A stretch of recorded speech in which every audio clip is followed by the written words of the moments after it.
notice it. And if you're a trained ear, you'll be able to say, wow, that's like nothing I've ever heard before, because when you do hear it, it's like the entire way the song sounds changes, and not in a way that's easily describable, because it's actually what's called a texture change. And that's something closer to detail and less soundstage.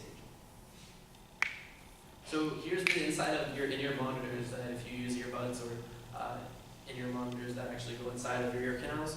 This is what they look like broken down. So this one that's here actually has one driver. These are crazy magic calculation and math. The people who make these are probably masochists, and I give them a lot of credit. It's a whole lot of taking a driver that fits in the enclosure, maybe even you build it around a driver that you really like. For example, the GR07s, which are the ones with the blue tips down there, use a biocellulose driver, which is a driver that, to my knowledge, is grown and then harvested, which is pretty crazy.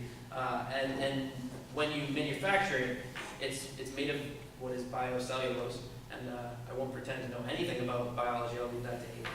But what it actually does is it allows it to be a super thin and super light membrane, just like the electrostatic stuff I was talking about earlier.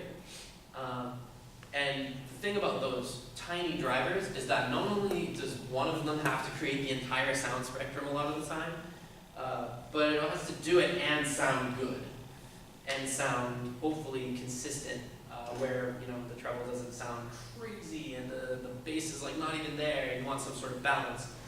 So they get that by using chambers and using filters, which are essentially pieces of fabric or other materials that are put in front of the speaker and put in front of your ear.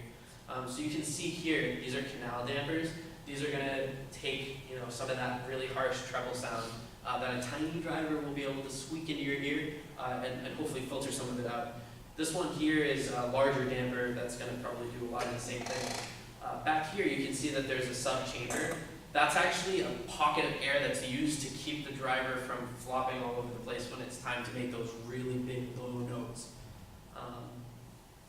And you can see that they use the word optimized a lot, and that's because you bet your ass that they're making these, testing them, being like, oh my god, it's so harsh, what do I do? And then putting another filter on. You can bet that just like with these other headphones, they're taking 20, 30, 40 materials in some of these big manufacturers and just putting them over it until one of them sounds right.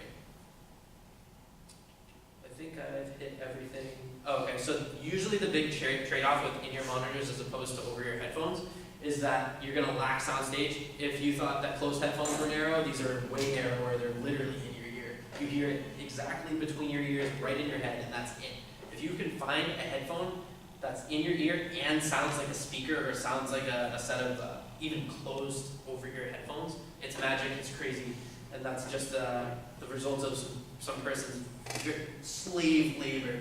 They slaved over these earbuds because that is an amazing thing to be able to do, is to take a soundstage out away from where the driver actually is, especially in a closed setting and in such a demanding and small setting like this. One last thing I want to mention, other than the fact that my phone is making buzzing noises with the unprotected speaker, is that your earbuds versus in-ear monitors, the difference being that the in-ear monitors are, no matter how inexpensive they are, in-ear monitors sounds like some elitist term, and it basically is. Earbud will sit in your ear, and in-ear monitor will actually go into your canal. Always want to go into your canal. A lot of people don't like it. I know my father, for one, will not put anything in his ear canal. But you gain so much because the seal is so important. They calculate these drivers to be one way, where they have a very fixed and very fragile pressure system going on inside of them. And when you screw that up by having a bad seal or trying to take a headphone and make it this small without being able to just use pressure tricks and have to have an unpressurized cavern essentially that is your ear, you're gonna end up losing sound quality, specifically soundstage and separation. You're not gonna be able to have it because it keeps them from being able to do those things like this sub-chamber where they can measure the pressure on both sides of the driver and understand how it's going to react. Because it's just open air on one side and you have a lot less control over it. One more thing I want to touch on here is that IEMs can have anywhere between like 1 and I think like 6 is probably the most I've ever seen drivers, and still be really small. So down there we have IEMs that are 1 driver and 2 drivers. So next is amplification. We're not going to spend nearly as much time on this as we did with speakers. Down here we have 3 different amps. This one is an amp DAC, which we're going to talk about a little bit later, what a DAC is and what it necessarily does. This is a headphone amplifier that is almost identical to the one that's in here, it's just slightly bigger. The same lab manufactures both of these, and that's called JDS Labs. They're like a pretty well-known manufacturer, and what they make is usually very high quality. And then this one is a separate one made by a company called Shit, and they're known for value, slight warmth, and really nice, really high-end products at a price that is reachable to the average consumer. Their highest-end products being like $3,000, but their lowest-end products being like $100. So they give you a really good range, and if you wanted, you could go entry level with Shit's basic stuff, and then go all the way up to their highest quality shit. So let's see. The amplifier that I have up here is actually a speaker amplifier. It happens to be the one I use just because I really like it.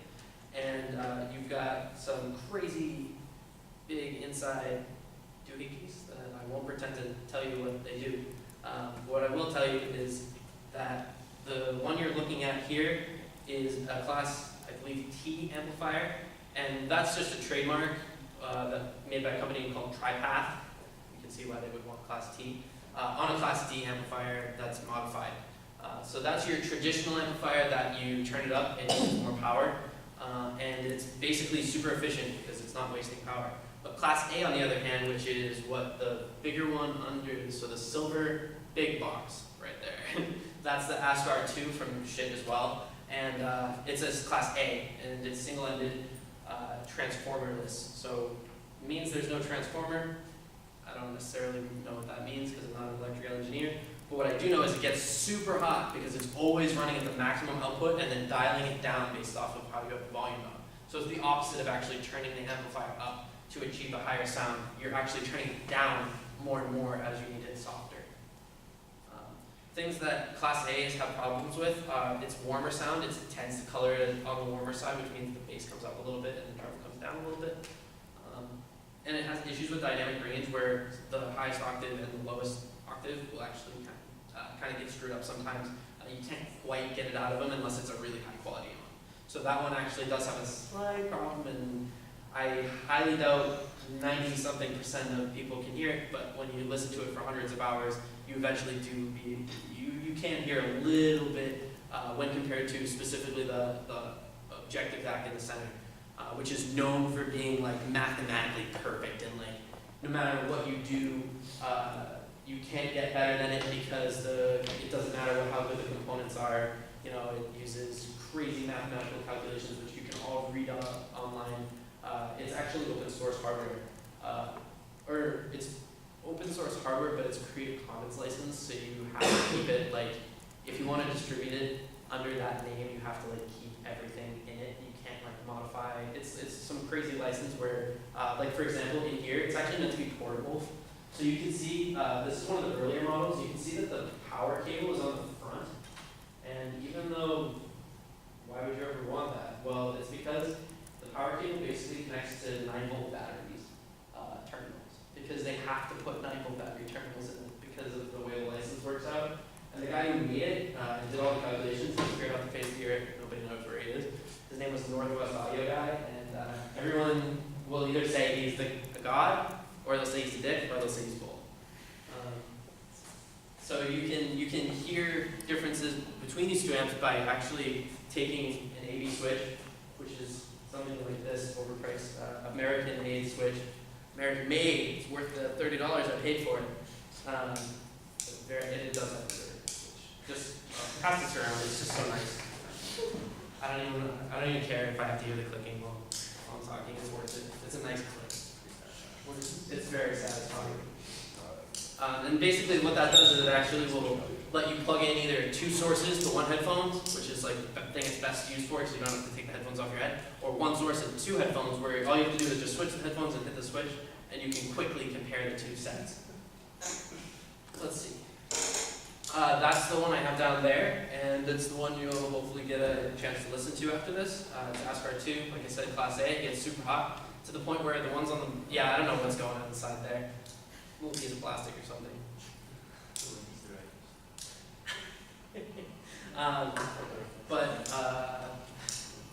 Really? Alex is calling me. Do we want to answer? No. I think he's probably having trouble getting into the building, so if somebody wanted to go out there, that'd be good. He probably forgot that it was at 9. I'll use the last semester type. He may or may not be there. Who knows? Okay, so it gets super hot to the point where it literally melted the feed that I put on it. Like the adhesive kind of just like heats back up and like goes wherever it wants. Hey. So after all that stuff that I talked about, that's all solid state amplification. That means there's no moving parts and there's no vacuum tubes, which, like in the picture you're seeing here, can be used for amplification, was in the past used for amplification, but is usually no longer used simply because it's considered to be inefficient and not very accurate. And when you hear a tube amplifier, which to be honest, I think I've maybe heard one in my life, it wasn't anything super drastic, but when you have one like this with like 4 tubes, it's actually going to make it sound very different. It's going to texture it with a phono sound, which basically means it sounds like any old equipment you've ever heard is going to sound. And it's going to make it sound like the sound stage is warped, and the sound signature is usually going to be significantly warmer. To the point where if you heard something here before, it's going to like move like back here. And it'll bring the entire sound stage either back or forwards or however the tubes are going to change it. And that changes based off of the tubes you use. And these tubes work on a very basic level. Again, I'm not an electrical engineer. With a cathode and an anode. And the cathode is slightly positively charged, the anode is very positively charged. And in between them is what's called a grid. And the grid is used to actually transport the signal into the vacuum sealed tube.